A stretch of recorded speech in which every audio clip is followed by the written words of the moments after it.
বয়ান অনেক হয়েছে। আমরা বিশ্বব্যাপী এই মানবতার ধ্বজাধারীদের যে অপতৎপরতা এবং আমাদের ভাইদের উপর নির্মমভাবে গুলি চালানো, শিশুদেরকে বোমের খোরাক বানানো, মা বোনদেরকে ধর্ষণ করার নাটক আমরা ইতিহাসে অনেক দেখেছি। কথা অনেক হয়েছে, এখন কাজ করার সময়। আজকে নীতিগতভাবে আমরা কয়েকটা কথা বলবো যে এই পরিস্থিতিতে আমরা আসলে কি করতে পারি। সর্বপ্রথম যে বিষয়টি আমি দৃষ্টি আকর্ষণ করতে চাই সেটা আমি আমার মাননীয় এবং শ্রদ্ধেয় ওলামায়ে কেরামের দৃষ্টি আকর্ষণ করতে চাই। আমি দৃষ্টি আকর্ষণ করতে চাই ইসরায়েলের এই বর্বরতার বিরুদ্ধে একমাত্র গ্রহণযোগ্য কার্যকারী সমাধান যে জিহাদ ফি সাবিলিল্লাহ, এই ফতোয়াটাকে সুস্পষ্ট করতে হবে। সর্বপ্রথম আমাদেরকে জিহাদের ফতোয়া সুস্পষ্ট করতে হবে। জিহাদ ফি সাবিলিল্লাহ ছাড়া ইসরায়েল সংকট, ফিলিস্তিন সংকট সমাধানের দ্বিতীয় কোনো পথ পদ্ধতি যে নেই, এটা আমাদের জনগণকে বোঝাতে হবে। ওযু, গোসল, নামাজ, রোজার মাসালা যেভাবে শিখি, ঠিক সেভাবে জিহাদ ফি সাবিলিল্লাহর মাসালাও শিখতে হবে। প্রতিটা নিজামের মধ্যে, পাঠ্যপুস্তকের মধ্যে এই মাসালার বিষয়গুলো, এর ফরজিয়াতের বিষয়গুলো অন্তর্ভুক্ত করতে হবে। দ্বিতীয় কথা যেটা বলতে চাই, ইসরায়েল একা শক্তিশালী হয় নাই। সুদীর্ঘ সময় পর্যন্ত ব্রিটেন তাকে সহযোগিতা করেছে। তারাই একত্রে হাত মিলিয়ে অটোম্যানদেরকে উৎখাত করেছিল। এর পরবর্তীতে পুরো পশ্চিমা বিশ্ব তাকে সহযোগিতা করেছে, আজও করে যাচ্ছে। আমরা ইসরায়েলের ব্যাপারে সোচ্চার, কিন্তু তার বন্ধুদেরকে আমরাও যদি বন্ধুরূপে গ্রহণ করি তাহলে এটা হবে একটা দ্বিচারিত, একটা মুনাফিক আচরণ। আজকে ইসরায়েল টিকে আছে আমেরিকার উপরে। আমরা সুস্পষ্ট বলতে চাই, এই সাপের মাথা ইসরায়েল নয়, এই সাপের মাথা, মূল মাথা হচ্ছে আমেরিকা। আমরা সাপের লেজ নিয়ে কথা বলছি, কিন্তু মাথার কনসুলেট ঘেরাও করার মতো সাহস আমাদের হচ্ছে না।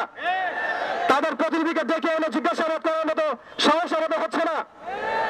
আমরা ইসরায়েলের তৎপর, কিন্তু আমেরিকার যে আগ্রাসী ভূমিকা, কে ইসরায়েলকে অর্থ দিয়েছে? কে ইসরায়েলকে অর্থ দিয়েছে, বল দিয়েছে? কোন সভ্যতা ইসরায়েলকে দাঁড় করিয়েছে? কোন সভ্যতা ইসরায়েলকে অর্থ দিয়েছে, বোমা দিয়েছে, সাহায্য করেছে? আমরা ইসরায়েলের ব্যাপারে সোচ্চার হলেও কেন আমরা আমেরিকার ব্যাপারে সোচ্চার নই? কেন আমরা পশ্চিমাদের ব্যাপারে সোচ্চার নই? আমাদের উচিত হবে তাদের সকলের সাথে বন্ধুত্বপূর্ণ সম্পর্ক ছিন্ন করা। প্রত্যেকটা মুসলিম কান্ট্রি থেকে ইসরায়েলের সাথে যাবতীয় কূটনৈতিক তৎপরতাকে ছিন্ন করা। শুধু তাই নয়, আরেকটা বিষয় আছে, আমরা মৌলিক ইসরায়েল সম্পর্কে সচেতন। আমাদের বাড়ির পাশে নতুন একটা ইসরায়েলের জন্ম হয়েছে, এই ব্যাপারে আমরা সচেতন নই। আমরা দেখলাম তারাবির নামাজে মসজিদ ভাঙা হলো, হোলি উৎসবের নামে মুসলিমদেরকে নির্মমভাবে রাস্তার মধ্যে পেটানো হয়েছে। তারা একটা অনিবার্য যুদ্ধ আমাদের উপর চাপিয়ে দেওয়ার চেষ্টা করছে। আমরা যতই ভালো মানুষ হতে চেষ্টা করি না কেন, আমরা এই কনফ্লিক্ট এড়াতে পারবো না। ইতিহাস আপনারা পরে দেখবেন আমরা এড়াতে পারি নাই। আমরা যতই ভালো এবং সুশীল সাজার চেষ্টা করি না কেন, যতই তাদের তন্ত্র মন্ত্রের পূজা করার চেষ্টা করি না কেন, যতই তাদেরকে সন্তুষ্ট করার চেষ্টা করি না কেন, তারা পশ্চিমকালেও আমাদের উপরে অনিবার্য যুদ্ধ থেকে ফিরে থাকবে না ইনশাআল্লাহ। অতএব আমাদের উচিত আমাদের জায়গা থেকে প্রস্তুতি গ্রহণ করা। এখন আমরা কি প্রস্তুতি গ্রহণ করতে পারি এটা আপনারা সবাই জানেন। আমাদের মূল প্রস্তুতি ইমানের প্রস্তুতি, আমলের প্রস্তুতি, তাজকিয়ার প্রস্তুতি, অর্থনৈতিক প্রস্তুতি, এবং সবচেয়ে বড় কথা, বাংলাদেশকে যতদিন পর্যন্ত আমরা একটা মদিনা রাষ্ট্র হিসেবে কায়েম করতে পারবো না, ততদিন পর্যন্ত আমরা রাষ্ট্রীয়ভাবে এই সমস্যার সমাধান করতে পারবো না। একজন ব্যক্তি কখনো রাষ্ট্রের বিরুদ্ধে যুদ্ধ করতে পারে না, একজন ব্যক্তি কখনো রাষ্ট্রের বিরুদ্ধে যুদ্ধ করতে পারে না। কিন্তু বাংলাদেশ যদি একটা ইসলামী রাষ্ট্র হয়, পরিপূর্ণ ইসলামী রাষ্ট্র ব্যবস্থার দিকে আমরা যেতে পারি, ইনশাআল্লাহ আমরা আন্তর্জাতিক মহলে চাপ সৃষ্টি করতে পারবো। শুধু তাই নয়, আমাদের IMF এর বিপক্ষে আমাদের ইকোনমিক সিস্টেম দাঁড় করাতে হবে, ওয়ার্ল্ড ব্যাংকের এগেইনস্টে আমাদের ব্যাংকিং সিস্টেম দাঁড় করাতে হবে। ওদের ইউনাইটেড নেশনস ফেল করেছে, ওদের মানবতা সংগঠনগুলো ফেল করেছে, এইগুলোর এগেইনস্টে আমাদের ঐক্যবদ্ধ প্ল্যাটফর্ম নিয়ে আসতে হবে। এজন্য অবশ্যই আমাদেরকে একটা ইসলামিক রাষ্ট্রের দিকে যেতে হবে। প্রিয় ভাইরা, এখন কথা বলার সময় নয়, কাজ করার সময়। আমাদের শেষ করছি আমি, আমাদের চোখের পানি তাদের কোনো প্রয়োজন নাই, আমাদের মায়া কান্নার গাজাবাসীর কোনো প্রয়োজন নাই। গাজাবাসীর প্রয়োজন অর্থনৈতিক সাপোর্ট, গাজাবাসীর প্রয়োজন সামরিক সাপোর্ট, গাজাবাসীর প্রয়োজন এমন একটা জৈশ, এমন একটা ফোর্স যেটা বাহির থেকে গিয়ে বাইতুল মুকাদ্দাসকে উদ্ধার করবে ইনশাআল্লাহ।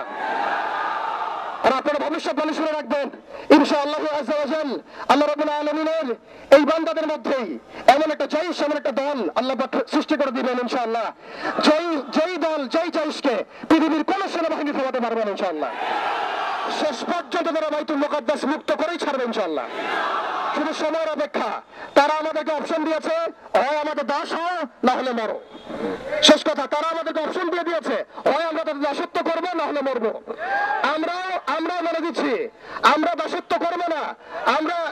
আমরা হয় শহীদ হবো, অথবা স্বাধীনতা ছিনিয়ে নিয়ে আসবো ইনশাআল্লাহ। হয় আমরা শহীদ হবো, না হলে স্বাধীনতা ছিনিয়ে নিয়ে আসবো ইনশাআল্লাহ।